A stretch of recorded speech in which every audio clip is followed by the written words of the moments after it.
Hello, my name is Logan Stees. This is week 3 of CYB 503. For this week, we had to download a squid data set, do some parsing on it, convert the time into a more time-friendly human readable format, and then we're supposed to categorize the top 5 domains.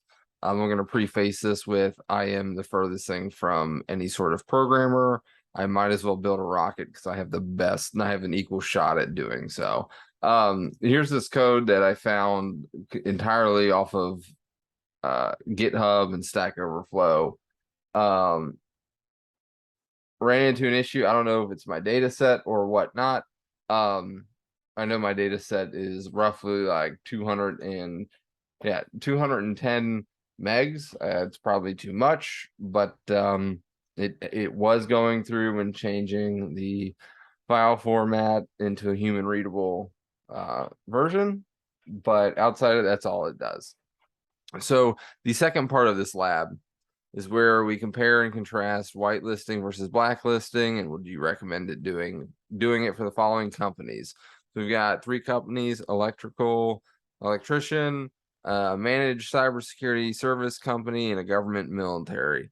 So speaking from personal experience, I am very we have to define what whitelisting does. Is this whitelisting into a network, whitelisting it like an email domain?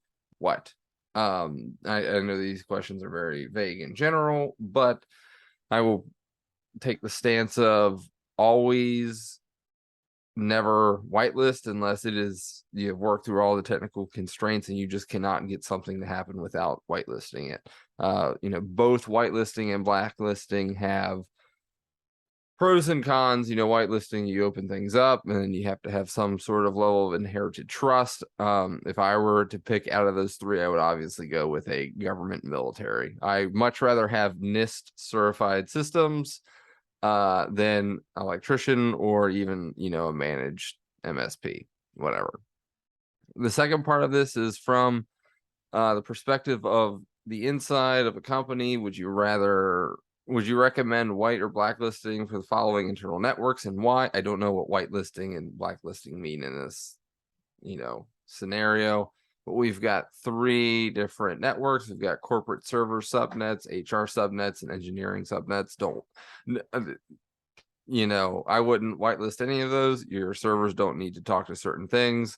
Both people in HR and engineering will always click on bad things. So I wouldn't whitelist any of those subnets.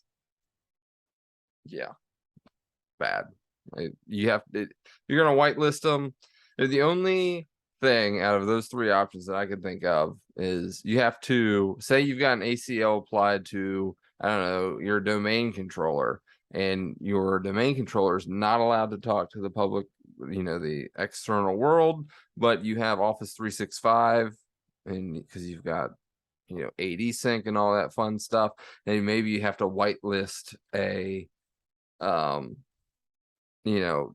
your domain controller talking with Office 365. Outside of that, I don't know. I wouldn't. Very wary of whitelisting anything the general user can navigate to. That's lab 1. Thank you.